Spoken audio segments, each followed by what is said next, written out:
జనసేన గాలి పార్టీ ప్రజల పక్షాన నిలిచేదే బీసీవై పార్టీ. తమ్ముడుకు తగ్గ అన్న దొందు దొందే.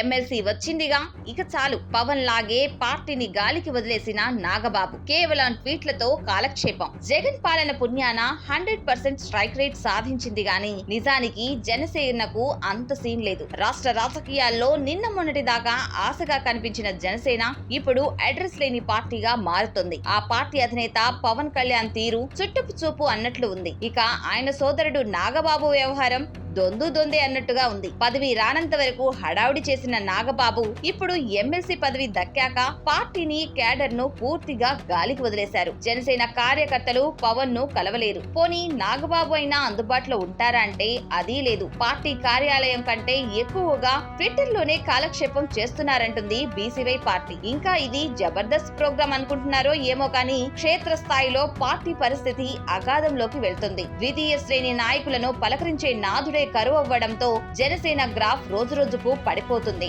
జనసేనలో జరుగుతున్న ఈ అన్యాయాన్ని చూసి విసిగిపోయిన కార్యకర్తలు, ముఖ్యంగా బీసీలు, కాపు సామాజిక వర్గం ఇప్పుడు కొత్త ఆశ కోసం వెతుకుతున్నారు.